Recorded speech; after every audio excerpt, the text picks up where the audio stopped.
家庭的美满需要复兴，愿神的话语成为我们的力量。我们在分享主话语之前，先来做祷告。亲爱父神，感谢你，愿你借着你的话语提醒我们、鼓励我们，也帮助我们，让我们的家庭成为神所祝福的出口，让我们的家庭成为福音的基地，让我们的家庭因为复兴就看见神的荣耀，看见神的祝福，让我们一个喜乐的天上的家庭，也是个地上的祝福。愿神赐给我们这样的能力。我们这样祷告，奉耶稣的名祈求，阿们。我们今天要借由以撒就是旧约创世纪27章，整章的圣经提到以撒祝福雅各的故事，来看见一个家庭蒙福的一个根基是在哪边。所以如果要完整的了解，不是今天我们只读到第10节了哈，应该读到46节。那我们每一年都会鼓励会友来读圣经哈。那如果按照我们的进度表，创世纪都是我们最先读的，年初就读过了，我想你还有很深的印象。那这个以撒的家庭呢，我们可以看见，他虽然是一个小小的对儿女的祝福，但是却形成对一个国家、一个民族的改变。所以我们今天第一个开头的主题是什么呢？以撒的家庭是民族的争端。那怎么一个小小的家庭会演变成民族之间的争端呢？就是看这个故事哈。以撒的家庭我们都了解，他是承接亚伯拉罕从神得到的祝福，这祝福是超越一般的民族超越一般的家庭了。但是祝福是没有改变，但是人的行为、人的一个作为、人的私心、人的软弱、人的罪，导致神的恩典，所以演变成家族的纷争。所以有时候我们会把责任归给上帝，都没有找到说原来我们是人，我们的家庭，我们自己的软弱，扭曲了上帝的祝福。所以今天的故事，我们从这边来开始。我们都知道，以扫跟雅各两个是双生子，对不对？圣经是记载说，哇，这个雅各很会争啊。在母亲的胎里面要出生的时候就抓着哥哥的手的脚了，那个小孩子在肚子里面就在争执了。后来又怎么样呢？我们知道雅各借由他妈妈的帮助，又把长子的名分把他抢下来，就是一碗红豆汤。那我们也了解了也不能全怪雅各，因为以扫大喇喇的做事情都不考虑随便按照自己的那个当时的感觉，因为那个去打猎回来很热很饿很不舒服一碗红豆汤就解决了。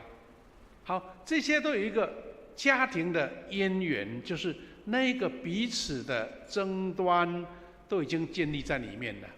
那我们看到圣经里面这么说，还不止如此在25章27到28节，他记载说，2个孩子长大以后，以扫成为熟练的猎人，喜欢在户外活动，是一个很活泼、很粗壮的，很在外面奔跑跑跳的。但是雅各好静，常常留在家里。看起来我们就知道说，从这一句经文我们可以看到说，其实我们的家里面，你有2个孩子，你有3个孩子，更多有4、5个，他们的差异是我们能理解的。神赐给人的各种不同的属性我们很难去猜测。当然也有兄弟姐妹个性像的好像同样一个人一样，对不对也有这样子的啦。但是差异也有让我们看到，特别是性格的差异。一个是喜欢在外面奔跑的，坐不住的，喜欢在野外的；一个是乖乖待在帐篷里面的啊，休息的，在家里面的。那差异我们就可以了解一个家庭有这样的差异啊，这样差异本来没有不好啊，就各取所需嘛啊，各个成长嘛。但问题来了，是父母亲的抉择产生了变化。圣经记载是28节说，以扫偏爱以扫，偏爱哦，不是爱而已，是偏爱。那表示什么？那对另外一个就不偏了嘛。而且是出于私心呐、因为他怎么样？以撒喜欢吃以扫打来的野味，哇，为了野味，然后就偏爱了。那我们知道，我们在一个家庭里面，常常会有这样的显现，就是说，可能这个孩子跟我的性格比较合，哈，动作啦，或是我的速度啦，我做事情的方法啦。表达啦，好像跟我比较合，我就会比较喜欢这个孩子。啊，另外一个哈，老是讲的跟我的不一样，我的要求都达不到，啊，就讨厌他。我记得在我的同辈的家族当中哈，就是有一对夫妻啊，也是2个儿子哦，那就很明显奇怪，妈妈就特别喜欢这个小的，因为这个小的哈很乖巧，很贴心，很容易取得妈妈的一个欢心这样子。那这个爸爸就好像平衡嘛，说就喜欢这个老大。没想到后来我就看到这个家庭遇到一些状况，就老大以后长大就有一些偏差啊。我们观察起来，哎，父母亲当时的抉择跟偏爱有差啊，所以既然以撒喜欢以扫，那利百加就喜欢雅各，因为雅各就是那个很会讨好妈妈的，会讲贴心的话的，啊，会常常在妈妈旁边的。那这个情形是在很普遍的，小事情还可以，但一旦发生了重大的改变的时候，是影响整个家族，甚至整个民族，那问题才大。好，我们看看它的演变是怎么样。第一个，以撒，圣经记载说，年老眼睛昏花了，就要祝福偏爱的以扫，但是却演变成家庭的伤害。既然是喜欢野味，所以他也想，就是私心的要把他的祝福，因为他已经年纪大要过世了。我们知道人长到老的时候，有一个情况，觉得整个的气息没有力气了，觉得好像时间不远了，人有一种直觉耶，所以他觉得要赶快把这个福气祝福给他的所偏爱的以扫。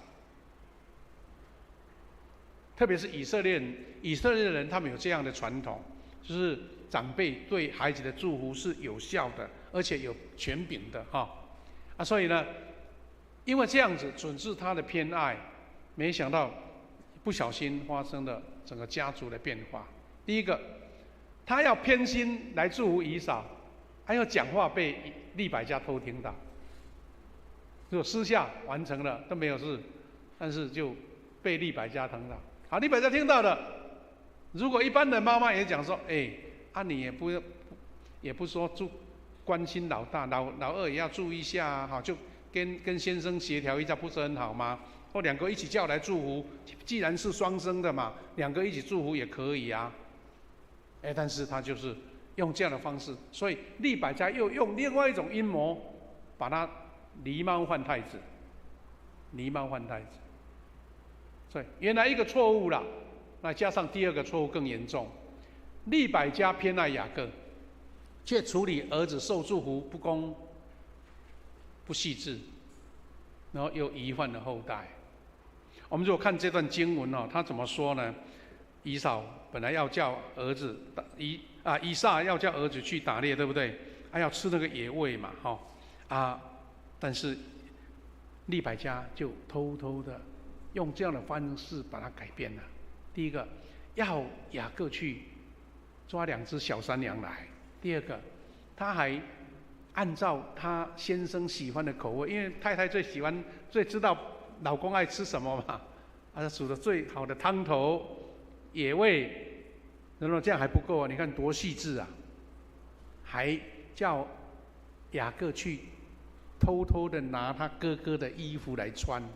我们知道，我们每个人穿的衣服都有一个自己身体的味道嘛，因为他知道他爸爸要闻到味道的话，就知道，哎，这个是真的是以扫的这个衣服啊，以扫的味道。还不止如此啊，他还叫雅各呢去找那个羊毛皮，把他洁白的身体啊，这个手脚露出来的手啊、脖子啦那些亮出来的，就用羊毛皮把它包起来，让他的爸爸摸一下，哎，有很多毛发的你看这个利百加也是真的是很用心思就对了啦但是无论如何，我们看到这段经文从1节到46节提到说，妈妈用另外一种技巧把雅各的祝福得到了。然后呢，这一位以撒要祝福雅各的时候，他还觉得很慎重哎。圣经这么记载，27章的20节说，以撒说：“孩子，你怎么那么快就打到了？因为雅各去抓了山羊来嘛，当然不用打猎啊。”他问了这句话，雅各又多了一次谎，连上帝也拖下水了。他说：“我是上主，你的上帝给我好机会偷来的就偷抓来的羊，竟然说是上帝给他好机会。他本来说以为是到外面去打来的然后以撒还是非常的慎重再来说，孩子走过来，让我摸一摸，你真是以扫吗？哇，难怪做太太的都知道这个先生的习惯一个一个要测试过来才可以。他说雅各走过去，以撒摸他，就说声音是雅各的声音，手却是以扫的手。你看他还是变得很仔细啦，声音不会改啊。雅各的声音怎么是以扫的身体呢？他圣经记载说，他认不出这个是雅各，因为雅各的手像以扫一样长着毛。他要祝福雅各的时候，再一次问你看好几层是，你真是以扫吗？雅各回答说：是啊。然后他说：把肉拿过来，我来祝福你。他把肉拿过去给他喝。当然啦，利百加的那个鸟粒呀，当然味道是以撒最喜欢的啊，所以他后来怎么样祝福雅各呢？他说雅各走过去亲他，他一闻到雅各身上衣服的气味，就祝福他说：我儿身上发出的香气，正像蒙上主赐福的土地所发出的香气。你看，把这种从神得来的这个土地的芳香，印证到他的儿子身上。他怎么祝福呢？愿上帝从天上赐给你甘霖，使你的土地肥沃。愿他赐给你丰丰富富的五谷美酒。愿万国服侍你，愿万民向你下拜。愿你统治所有的兄弟，愿你母亲的儿子都向你跪拜。咒诅你的人要被咒诅，祝福你的要被蒙福。你知道这个是一个多么细致完整的祝福？那祝福越大，他犯错不是越大吗？对不对？你把一大笔钱拿给诈骗集团，拿越多你就骗越多啊，对不对？就受骗越多嘛。他等于就是他把最大的祝福给他不想祝福的人。你看这样的罪好像一个麻花卷一样，一卷一卷一卷一卷。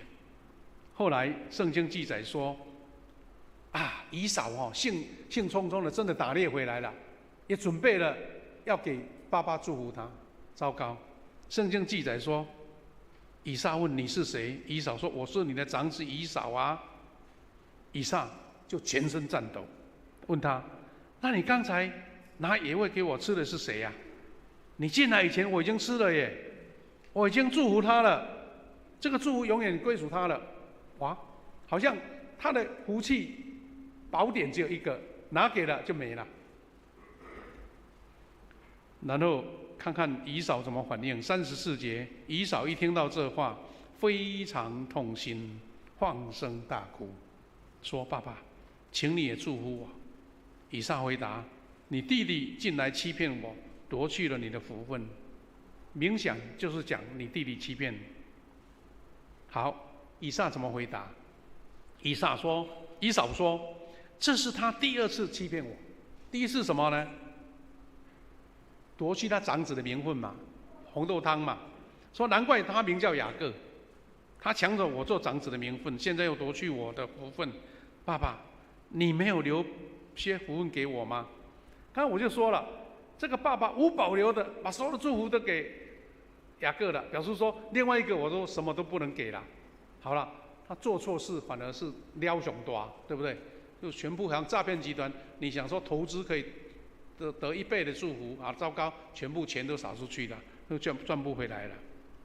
好，那以撒在这个伤心之中哈，他只能给他的儿子讲说：天上的甘霖不降给你，肥沃的土地你没有份，你要依靠刀剑生活，要服侍你的弟弟。当你反抗他的时候，你将摆脱他的枷锁。等于他已经整个心都碎掉了，说这个福气被雅各偷走了，你再来就是刀剑的生活，你要服侍你的弟弟。你看，这样的故事是出于一个家庭，远远是一个原版的家庭，一个蒙福的家庭，是从亚伯拉罕得来祝福的家庭，那竟然在争端、在抢夺、在自私、在偏爱的过程当中，整个家庭就变了样。后续的经文怎么说呢？41节说，以扫怀恨雅各，哥哥怀恨弟弟，因为他父亲祝福了雅各，他心里想，爸爸快死了，丧事过后我要杀雅各。你看这个故事，你会想到说，哎呀，亚当跟夏娃的儿子啊，该隐跟亚伯不是发生了一次了吗？这一次又旧事重演了。那利百加吓到了，他想贪心，让这个喜爱的儿子得到福分，没想到要变成兄弟相残呢。所以他只好做一个很重大的决定。他跟雅各说：“你哥哥以扫要找你算账，杀害你。我儿啊，你要照我的话，立刻到哈兰去，投奔我哥哥拉班，跟他住些时候。等哥哥以扫的气消了，忘记你所做的事，就派人接你回来。我何必一天失掉2个儿子呢？我何必？为什么何必？你做来的嘛，还何必？”弟兄姐妹，这个气会消吗？这个恨会忘记吗？我们说人家给我们的恩，我们要记得，对不对？我们的恨就像船过水无痕，但是其实通常都相反。一个恨可能从小种下到一生就洗不掉。那就是我们要检讨说，一个家庭怎么样蒙福复兴。我们从以撒的家庭的故事来做一个检讨。后来以东人是以扫的后裔了，圣经这样记载，那就成了以色列敌人了，真的是2个家族的敌人。我们看到今天以色列人跟巴勒斯坦人，以色列人跟哈马斯打得死去活来，哇！现在已经引起美国很多大学生在抗议。以前是同情以色列，现在不行了，以色列因为把哈马斯打得太厉害，反而被同情了。那个哈马斯被同情，那这个事情没完没了，因为仇恨会越来越加增。圣经记载说，以东人是以扫的后裔，住在死海东南面一带，这个岩石山岭和荒野的旷野。因为那个天然资源丰富，有几条大道通过以东。在以色列人出埃及的时候，上帝吩咐他们不要侵扰以东，意思说这个以东是以扫的后裔，你们不要去干扰他，因为以色列人他下埃及300-400年了嘛，这个是他们的家族的哥哥的祖先的子孙呢，他不要去干扰他这样子。但是怎么样呢？他们两族是兄弟，以东人不肯让以色列人进入他们的地方，所以到大卫做王的时候，两族成为死敌呀。以东和以色列两国有同一位祖宗以撒，且两国接壤，但以色列人轻视以东人，因为他们与迦南人通婚。所以世界许多的恩怨，皇家皇族的恩怨，一个家族的恩怨，常常是祸起萧墙，对不对？常常是家族里面所产生的。所以你说家是一个温暖的地方，见证神恩典的地方，其实也是一个罪恶产生的地方。这个才是我们基督徒要小心提防，要小心去营造出来的。好，这个是很多名画在记载这一段故事，雅各欺骗以撒的祝福哈。另外一章也是一样，以撒就为雅各祝福了。你看他的手上缠了一个羊毛的皮呀，你看这个就是以撒祝福完了，发现以扫进来了，这样的一个惊讶已经来不及了。弟兄姐妹，我们是要这样说了哈。我们从圣经整体来看，以色列民族是上帝所祝福的民族，上帝的恩典一直在这个没错。但是我们另外一个角度是从承受者这个家庭的软弱、困境，让我们不能完完整整、毫无保留的承受这个祝福。这个才是我们人需要去小心、需要去提防，说是需要去避免的地方。弟兄姐妹，家庭是见证上帝的恩典的地方，但是我们这一群有罪的人却常常破坏了它。我们常看到台湾现在已经历160年了嘛，哈，教会大概已经达到第7代了，第7代了。我们常会讲说，哇，这个家族以前最早信主哎，上帝很祝福哎，哇，这个家庭蒙恩出了很多人才哎。但后来有一些是崩坏了，有些人就是没落了。那我们就想说，哎呦，上帝的祝福不继续了吗？上帝的恩典怎么会停掉呢？我们就把责任归给上帝，其实是这个家族有人起了私心了。我们常常发生教会历史上有这样的事情，长辈爱主，就把他的家这块地献出来给教会，说这个教会来盖礼拜堂，教会来给教会使用。糟糕，过了1-2代孩子不认账，你知道吗？孙子也不认账，因为以前我们的长辈没有这样的土地的知识了，要去登记，要去过户，对不对？后来所有权状还是有啊，我这块教会的土地是我的权状啊，或是我持份的啊。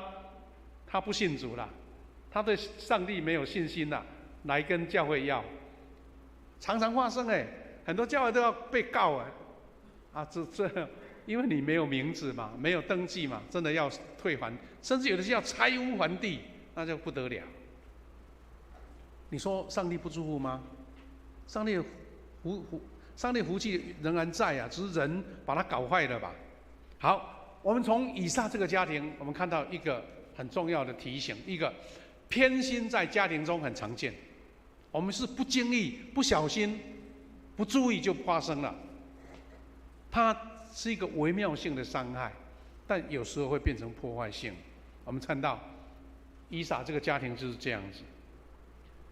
有一篇调查报告说，有84%的人说，在成长过程中，父母当中的一方或双方有偏心的现象。我不知道大家自己的生活上有这样的体验没有啦？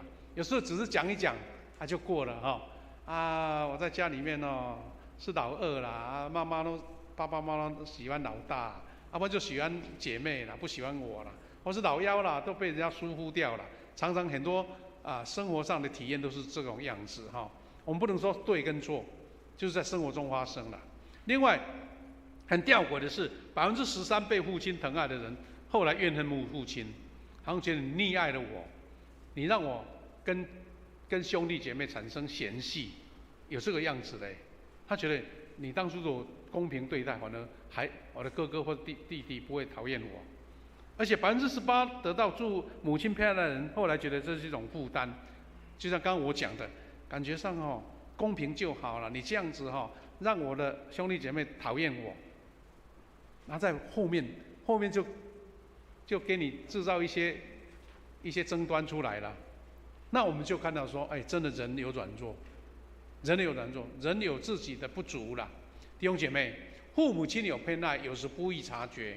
理亏的一方本来是父母，但是父母觉得我就随性讲出一句话，随性做了一件事情，有时候不小心的西瓜切的大小不一样而已啊，我不是故意的，那好糟糕，大的给哥哥，小的给弟弟，那事情来了，那你觉得说你是故意的，不是嘛？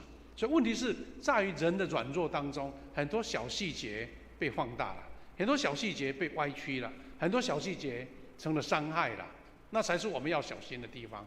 所以有时候检讨或是解说，甚至认罪，都是一个很重要的，因为不要把那个污点或是那个怨恨的心一直放在里面。问题重点在这里，我们从以撒的家庭的家族里面，理亏的这方就是父母嘛，因为以撒跟利百加都各自偏爱嘛，但是却把这个重担，把这个伤害移到下一代孩子这一代，而且孩子很可怕的就是会重复这个行为。我们等一下会看到这个家庭就遇到这个样子，所以弟兄姐妹，我们今天在纪念这个家庭月哈，我们一起来思考说，性格、品格是在家里面养成的。我们做父母亲有这样的任务，我们想大家都知道，就是培育身心健康的小孩。我们为孩子树立一个敬虔、美好的品格和行为的榜样。我们甚至要有预备心说，为他们个人的成长和独立用心来做准备。因为你对他的喜欢、对他的爱，你要用一种智慧去处理他就对了。好，从以撒的故事，我们有得到3种学习了。第一个，越多沟通就越少担心。我们看到以撒跟利百加，从他们结婚到以后的家庭，他们之间的沟通方式不健康。我们如果讲比较难听的话，就是各怀鬼胎，各有自己的偏好，又不沟通。父母亲教孩子不会好好沟通，怎么样处理？所以你做你的，我做我的，你做这样，我就故意唱反调。所以他们夫妇破坏公平疼爱小孩的基本养育原则。所以有沟通就少担心，不沟通就发生这样的现象。第二个，越是纵容越受责备。我们看到一个困难的事情在这边发生，利百加错在怂恿雅各去欺骗他的父亲，怂恿哦。所以我们说雅各不是天生的骗子的，但是他母亲把他造成的，母亲培养出一个欺骗的孩子，然后让他后来不得不逃家，不得不离开。问题你看，雅各又将溺爱倾倒在他的儿子约瑟身上，等于是儿子又孙子又来了。以撒偏爱雅各，对不对？雅各也偏爱他其中的一个儿子叫约瑟。后来这个约瑟差一点被他哥哥杀掉，上帝怜悯，让他卖给那个商人把他带到埃及去，然后就演变出出埃及的故事。这个看起来这个创世纪好看就是这样子，它不是一个人的故事，一个家族的故事，而且是充满了很多奇妙的变化那问题来，你看那一种不好的行为会遗传的。我们常常会看到很多社会新闻爸爸爱喝酒，有时候会遗传到孩子。原先孩子很讨厌讨厌爸爸，你为什么这样喝酒又家暴？但是后来真的这个孩子也跟他一样，偏爱也是一样。以撒爱这个以撒，然后雅各后来也偏爱约瑟，那所以就付出了严重的代价。弟兄姐妹，我们看到利百加原先是要把他喜爱的儿子雅各，他所所有的祝福都揽在身上，但是后来竟然利百加成为一个痛苦的妈妈。因为怎么说呢？越是控制越难留住。创世纪27章41到45节，他怎么说呢？利百加成为最大的输家就对了。他原先想要说，哇，左右逢源，每一个都有，但是没想到他生怕一天失去2个儿子。这段经文怎么说呢？同样是在27章他说以扫怀恨雅各，要杀他嘛。所以呢，利百加赶快告诉他的儿子说你按照我的话去做。45节他这么说，忘记他对你所做的事，派人接你回来，他说：“我何必一天内失掉2个儿子呢？”这句话，如果他当初不做这些事情，就不会有这种担忧了嘛。他变成什么都没有，都失去了。所以利百加，她是有智慧的妈妈吗？不一定，只是她没有承受从神来的祝福，而是用人的方法去夺取这个祝福。弟兄姐妹，我们一起来学习说，家庭复兴是福音之本。他在以弗所书6章1到4节有一句话说：“你们不要激怒儿女。”我们常会看到说，觉得有一点怪怪的，什么？照理讲是孩子激怒父母才对吧？怎么会父母激怒儿女呢？其实它是有一个渊源的，有一个根本的。我们看到这段经文是这么说的：他说，做儿女的要听从父母，要孝敬父母，这都是本分。但是他特别在等于是倒装句了。第4节，前提是父母的责任不要激怒儿女。你说你要孩子来孝敬你，这个是天经地义的事，对不对？啊，你要孩子要听从父母也是天经地义啊，这个从小就教了啊。我们的3字经都教那么多了。但是圣经提起说，你们要先确定这件事情，你们不要激怒儿女。激怒了，糟糕，孩子不甩你了，你知道吗？这2天可能是因为母亲节快到了，所以又有人传一篇文章在网络上，就传谁呢？传那个以前英国的首相叫瑟切尔夫人，有没有？他的故事，他说晚年很凄凉啊。这个柴契尔，我们是柴契尔，我是瑟切尔。柴契尔夫人因为当年他是威风八面的啦，对不对？所以处理国家大事。但是后来为什么会讲这些故事呢？他是说他太忙于公务了。他讲一句话说：“家是你没有事情回去的地方。”那这句话有一点偏差，对不对？一说我在忙国家大事，回家不回家是合理的啦。我是没事干了才会回家。好了，后来他的儿女就用这种方法来对待他。他才说，柴契尔夫人呢，在晚年的时候非常的孤单，因为他的儿子一个好像在加拿大，一个是在西班牙，一个在美国，孙子也不理他，因为他们讲说，妈妈，你当初我们需要你了，你就不在啊，现在需要我们也不回来啊，所以变成说这个在讲说，柴契尔在英国的历史上是很重大的一个首相但是竟然是被孩子所抛弃的。那利百加有时候有这样的行为，到最后孩子都不在他身边了。所以不要激怒儿女是什么意思？他说是要用主的教导来培养他们，主的教导，而不是随你的心意是用主的话语、主的圣经的真理来教导，不用错误偏差的教导打击儿女的信心，影响他们的人格发育啊。这个才是重点。所以意思是说，激怒儿女的意思是说，你不要用你人为的方法，你的私心，让孩子的人格受委屈、受打击信心被打击，他的自尊心被打，这个叫做不激怒儿女。弟兄姐妹，我在看到有一篇文章写说，管教儿女10诫我们常常练10诫，但管教儿女也有10诫时间的关系，我就简单的提一下第一个，他说，就像刚刚我们的主题不要惹儿女的气。我们常会恨铁不成钢啦，见到拉拔不动的时候就轻则怄气，近则惹气就是对孩子就不理性的行为出来了。那我们怎么样小心说营造双赢的亲子关系？首先要父母不遵守不惹儿女的怒气。有一个文章讲说，你当然对孩子气的要七窍生烟的时候说。这个时候不要责备孩子，先走到旁边去，不洗个脸也好，到外面走一走，回来才冷静下来，你要对孩子的处理才会比较适当。因为你生气起来的时候有时候会过度，那伤害就出来了。我们不常说有时候一生气起来，以前还会打骂孩子吗？有时候一打下去大人的手孩子承受不住。常常有人在讲说，他小孩子的时候被爸爸打的耳朵坏掉了，因为爸爸一巴哇，那个头受不了，那就是你在生气之下做的行为，你就挽回不回来了。第二戒是勿喋喋不休。他说唠叨是精神上的疲劳轰炸，任何人都不喜欢被碎碎念。你有喜欢碎碎念吗？你觉得你要这样，你也想要消气嘛？但是听的人并没有达到你的要求。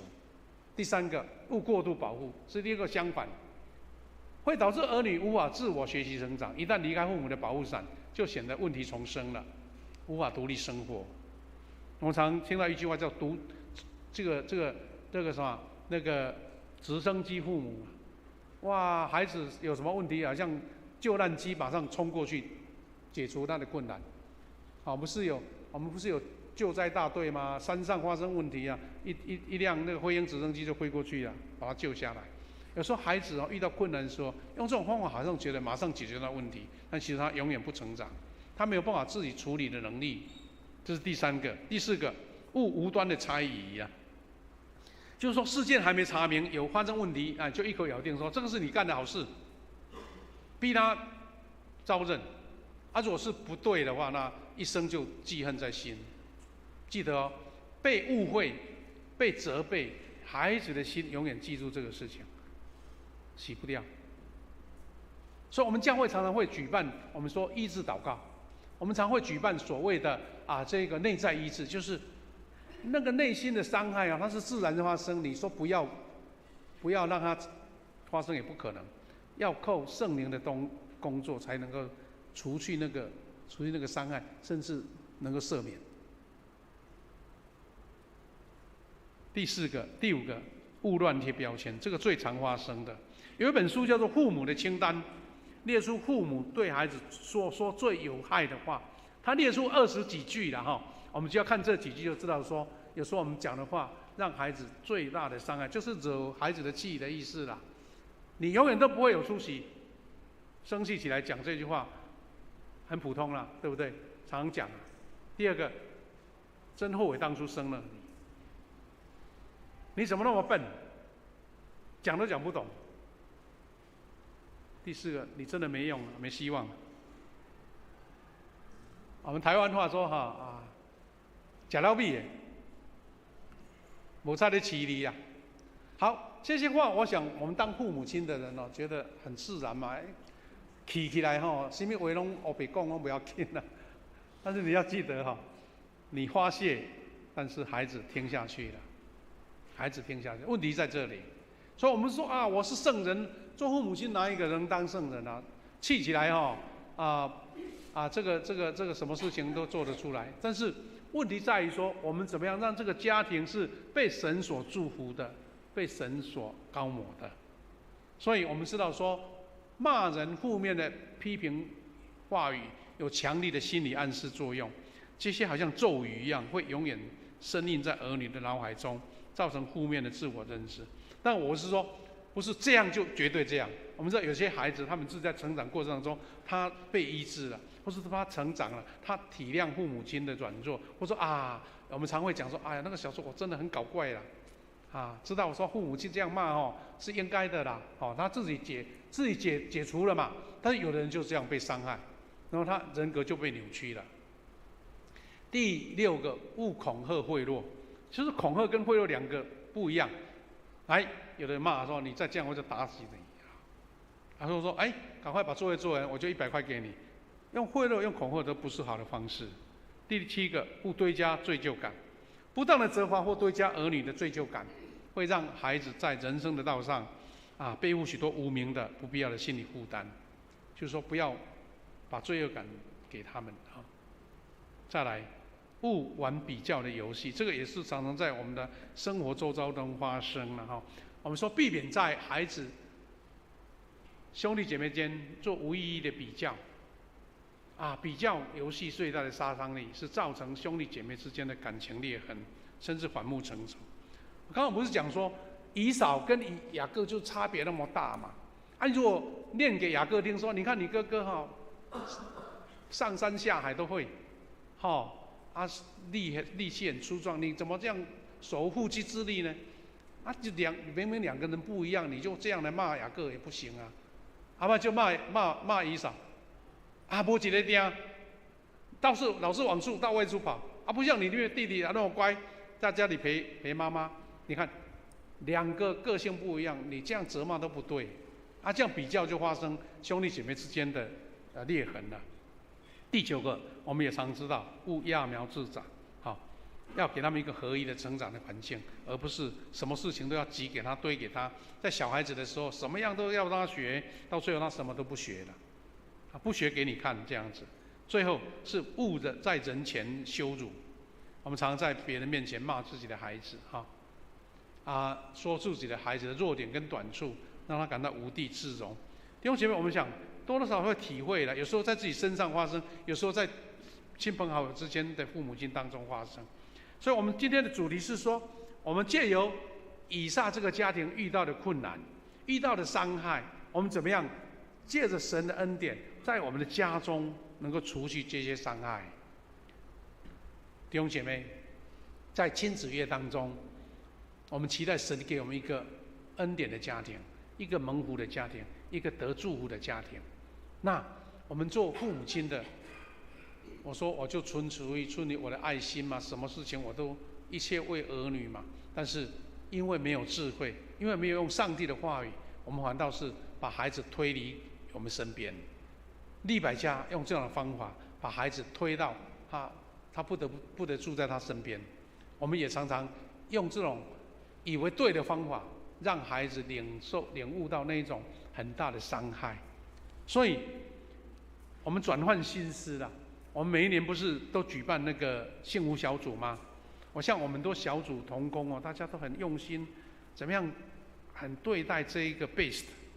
哇，这个 base 怎么样让他觉得喜欢来这里，而且来这边就是宾至如归，感觉上来这边很舒服，好的音乐，好的光线好的小点心，这样子就让他觉得很喜欢这里。我们有一位牧师讲说，我们要重新跟儿女来传福音，重新向儿女传福音。